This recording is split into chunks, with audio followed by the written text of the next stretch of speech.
जयपुर में 2 ट्रकों की टक्कर के बाद सिलेंडर से भरे ट्रक में लगी भीषण आग, एक की मौत। हादसे के बाद दूर तक धुएं का गुबार उठा, करीब 20 किलोमीटर तक लगा लंबा जाम। हिमाचल प्रदेश के बिलासपुर में भूस्खलन से बस पर गिरा मलबा, अब तक 15 लोगों की मौत। बस में सवार 33 यात्री, 3 को निकाला गया जिंदा। एसडीआरएफ और अन्य एजेंसियां कर रही है रेस्क्यू। बिलासपुर बस हादसे पर सीएम सुखविंदर सिंह सुक्खू ने व्यक्त किया शोक, राहत कार्यों में तेजी लाने का दिया निर्देश। बिलासपुर सड़क दुर्घटना पर पीएम मोदी ने जताया शोक, मृतकों के परिजनों को 2-2 लाख रुपए और घायलों को 50,000 रुपए देने का किया ऐलान। घटनास्थल पर पहुंचे उप मुख्यमंत्री मुकेश अग्निहोत्री, मृतकों के परिवार को हर संभव मदद का दिया आश्वासन। पूर्व सीएम जयराम ठाकुर आज पहुंचेंगे बिलासपुर, मृतकों के परिजनों और घायलों से करेंगे मुलाकात। प्रशासन से राहत बचाव कार्य में तेजी लाने का किया आग्रह। पीएम मोदी आज से 2 दिनों के दौरे पर जाएंगे महाराष्ट्र। पीएम मोदी करेंगे नवी मुंबई एयरपोर्ट का उद्घाटन। मुंबई मेट्रो लाइन 3 के अंतिम चरण की भी होगी शुरुआत। पीएम मोदी मुंबई वन नाम का मोबाइल ऐप भी करेंगे लॉन्च। ये app metro, monorail, local train और बस जैसी 11 पब्लिक ट्रांसपोर्ट सेवाओं को एक साथ जोड़ने में मददगार होगा। ब्रिटिश प्रधानमंत्री स्टारमर के स्वागत के लिए तैयार मुंबई। बीएमसी मुख्यालय को भारत और यूनाइटेड किंगडम के झंडों से सजाया गया। ब्रिटिश प्रधानमंत्री स्टारमर की ये भारत की पहली आधिकारिक यात्रा। आज ब्रिटिश पीएम एक व्यावसायिक कार्यक्रम में लेंगे हिस्सा। मुंबई में जयशंकर से भी करेंगे मुलाकात। कल ब्रिटिश प्रधानमंत्री पीएम मोदी के साथ ग्लोबल फिनटेक फेस्ट में लेंगे हिस्सा। मेगा फिनटेक कार्यक्रम का 6वां संस्करण मुंबई के जियो वर्ल्ड सेंटर में हो रहा है आयोजित। आज पटना में सीट शेयरिंग को लेकर बीजेपी की मीटिंग। इसके बाद दिल्ली में केंद्रीय चुनाव समिति की होगी अहम बैठक। सूत्रों के मुताबिक बराबर सीटों पर लड़ेंगे बीजेपी जेडीयू। चिराग मांझी और कुशवाहा के बीच बटेंगी 38 सीटें। बीजेपी उम्मीदवारों की पहली सूची 10 अक्टूबर के बाद होगी जारी। आज पटना में एनडीए की अहम बैठक में सीट बंटवारे को लेकर जारी विवाद के बीच सहयोगी दलों के बैठक में शामिल होने को लेकर संशय। आज कांग्रेस की केंद्रीय चुनाव समिति की बैठक। बिहार विधानसभा चुनाव के लिए उम्मीदवारों के नाम पर लग सकती है मुहर। केंद्रीय मंत्री जितिन राम मांझी आधिकारिक दौरे पर असम के लिए होंगे रवाना। 10 अक्टूबर को करेंगे वापसी। सूत्रों के हवाले से खबर, जितिन राम मांझी की पार्टी हम ने चुनाव लड़ने के लिए 15 से 20 सीटों की मांग की। चिराग पासवान ने बिहार विधानसभा चुनाव के लिए सांसद अरुण भारती को चुनाव प्रभारी बनाया। बिहार प्रदेश अध्यक्ष राजू तिवारी को सह चुनाव प्रभारी का सौंपा दायित्व। चिराग अपने पिता रामविलास पासवान की पुण्यतिथि पर पहुंचेंगे खगड़िया। सीट शेयरिंग पर चिराग पासवान बोले, अभी कोई फैसला नहीं हुआ, जब होगा तब बता देंगे। बिहार चुनाव को लेकर जनसुराज पार्टी प्रमुख प्रशांत किशोर कल अपने उम्मीदवारों की पहली सूची करेंगे जारी। सूत्रों के मुताबिक पहली सूची में 100 प्रत्याशियों का नाम। बिहार में महागठबंधन संयोजक तेजस्वी के लिए अग्नि परीक्षा।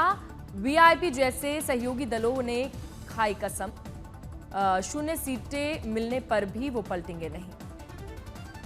बिहार महागठबंधन में सीट बंटवारे को लेकर खींचतान तेज। सीपीआई एमएल ने ठुकराया आरजेडी का 19 सीटों का ऑफर, अब 30 सीटों की मांग। सम्मानजनक सीट न मिलने पर सीपीआई-एमएल के सुर तीखे, कहा सभी विकल्प खुले हैं। बिहार कांग्रेस अध्यक्ष ने चुनावी तारीखों के ऐलान पर चुनाव आयोग को घेरा। कहा छठ के 9 दिनों बाद प्रवासी मजदूर नहीं दे सकेंगे वोट। आरजेडी नेता तेजस्वी यादव ने बिहार में जीत का दावा किया। कहा 14 नवंबर को बिहार की जनता रचने जा रही है इतिहास। आरजेडी की सरकार में कोई भी नहीं रहेगा बेरोजगार। बिहार चुनाव से पहले बुर्का पर सियासी संग्राम तेज। बीजेपी प्रवक्ता नीरज कुमार ने विपक्ष पर पलटवार करते हुए कहा, विपक्ष बेवजह इसे सांप्रदायिक रंग देने की कोशिश में। एसआईआर को लेकर अभी भी विवाद जारी है। सुप्रीम कोर्ट ने चुनाव आयोग को अंतिम मतदाता सूची से हटाए गए 3 लाख से ज्यादा मतदाताओं की जानकारी कोर्ट को देने का दिया आदेश। एसआईआर पर अगली सुनवाई कल तक टली। इस बीच नई दलीलों के साथ नया हलफनामा याचिकाकर्ता को दाखिल करने का आदेश। आज एसपी प्रमुख अखिलेश यादव पार्टी के वरिष्ठ नेताओं से करेंगे मुलाकात। आजम खान ने अपना रुख साफ करते हुए अखिलेश से अकेले में मुलाकात के दिए संकेत। हरियाणा कैडर के 2001 बैच के आईपीएस अधिकारी की आत्महत्या में सुसाइड नोट बरामद। चंडीगढ़ आवास पर खुद को सर्विस रिवॉल्वर से मारी गोली। आईएएस पत्नी के विदेश से लौटने पर होगा एडीजीपी का पोस्टमार्टम।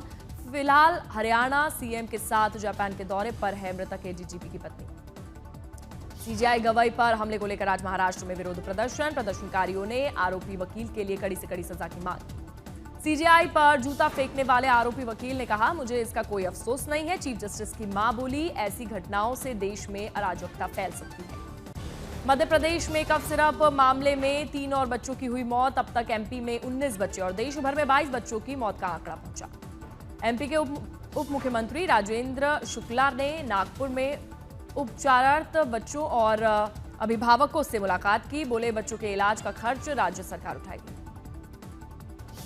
कफ सिरप मामले में सरकार लगातार कर रही है सख्त कार्रवाई। राजगढ़ जिले में ड्रग इंस्पेक्टर की टीम ने जिले भर में मेडिकल स्टोर्स पर छापेमारी की। यूपी के रायबरेली में दलित युवक की हत्या के मामले में 4 और आरोपी गिरफ्तार हुए। अब तक कुल 9 की हुई गिरफ्तारी। एसपी के मुताबिक सभी आरोपियों पर लग सकता है रासुका। मृतक को न्याय दिलाने के लिए कांग्रेस ने निकाला कैंडल मार्च। विपक्ष पर पीट कर हत्या करने का आरोप लगाया। दिल्ली में Indian both fitting manufacturing association की तरफ से जनरल बॉडी मीटिंग और एक्सपो का आयोजन। पीएम मोदी से मांग, उनके सेक्टर को भी मिले जीएसटी की छूट। महेंद्र सिंह धोनी की टेक्नोलॉजी की दुनिया में छलांग, मिला डीजीसीए सर्टिफाइड ड्रोन पायलट का लाइसेंस। चेन्नई के गरुड़ा एयरस्पेस में डीजीसीए स्वीकृत सेंटर से पूरी की ट्रेनिंग। राजस्थान के झालावाड़ में श्रीनाथ जी मंदिर की 28 बीघा भूमि मुक्त। प्रशासन ने श्री कृष्ण वाटिका से हटाया अवैध अतिक्रमण। चेन्नई में महिंद्रा ने नई बोलेरो को लॉन्च किया। कई नई आधुनिक सुविधाओं से लैस है नई बोलेरो। छठ महापर्व मनाने को लेकर दिल्ली के यमुना घाटों की साफ सफाई में जुटी दिल्ली सरकार। कालिंदी कुंज घाट पर स्वच्छ नजर आ रही है यमुना। अहमदाबाद में मुफ्त पिज्जा का ऑफर सुनकर पहुंचे हजारों लोग। बाद में नगर निगम को आउटलेट के बाहर कचरा फैलने के कारण आउटलेट करना पड़ा सील। सासाराम में दिल्ली कोलकाता हाईवे पर बीते 3 दिनों से करीब 20 किलोमीटर तक लंबा जाम लग रहा है। ट्रक ड्राइवर भूख प्यास से बेहाल। राष्ट्रीय राजमार्ग 19 पर बीते कई महीनों से ओवरब्रिज और सड़क चौड़ीकरण का कार्य जारी, लेकिन मूसलाधार बारिश के बाद खराब सड़कों के कारण हुई जाम की समस्या। राजस्थान के भरतपुर में नवनिर्मित सड़क हाथ लगाते ही क्षतिग्रस्त हुई। ग्रामीणों ने भ्रष्टाचार का आरोप लगाते हुए ठेकेदार के खिलाफ की कार्रवाई की मांग। दिल्ली एनसीआर में जारी रहेगी मौसम की मेहरबानी। पश्चिमी विक्षोभ के चलते बदला मौसम, तापमान में दर्ज की गई गिरावट। दिल्ली के फ्रेंड्स कॉलोनी में झमाझम बारिश के कारण मौसम हुआ सुहाना। कई जगहों पर वाहनों की रफ्तार पड़ी धीमी। दिल्ली के बुराड़ी इलाके में बारिश के बाद सड़कों का हाल बेहाल हुआ। जगह जगह 3 फुट तक पानी भरने के कारण लोगों की बड़ी मुश्किलें। राजधानी से सटे नोएडा में भारी बारिश, सड़कों पर भरा पानी। नोएडा ग्रेटर नोएडा एक्सप्रेसवे पर लगा लंबा जाम। हैदराबाद में तेज बारिश के बाद सड़कों पर भारी जल भराव हुआ। सड़कों पर लगा ट्रैफिक जाम। हैदराबाद के बेगमपेट में सड़कों पर दिखी गाड़ियों की लंबी कतार। लोगों को आगे बढ़ने के लिए करना पड़ा लंबा इंतजार। असम के डिब्रूगढ़ में ब्रह्मपुत्र नदी में तेज बहाव के कारण किनारों पर कटाव जारी। कटाव रोकने के लिए प्रशासन कर रहा है हर संभव प्रयास। पश्चिम बंगाल के जलपाईगुड़ी में आई बाढ़ के कारण बदतर हुए हालात। जान जोखिम में डालकर लोग कर रहे हैं नदी पार। मुजफ्फरपुर में तिरहुत का बांध टूटने के कारण गांव में भरा बाढ़ का पानी। घरों में कई फीट पानी भरने से लोग परेशान। गांव के लोग मिट्टी और बालू से नहर का पानी रोकने का कर रहे हैं प्रयास। पुलिस प्रशासन कर रहा है लोगों की मदद। हिमाचल के धर्मशाला के धौलाधार पर्वत पर भारी बर्फबारी हुई। तापमान में दर्ज की गई भारी गिरावट। लाहौल स्पीति में बर्फबारी का दौर लगातार जारी। चारों ओर बिछी बर्फ की मोटी सफेद चादर दिखा मनमोहक नजारा। लाहौल स्पीति में लगातार बर्फबारी से जनजीवन प्रभावित। मौसम विभाग ने कई इलाकों में भारी बारिश का येलो अलर्ट किया जारी।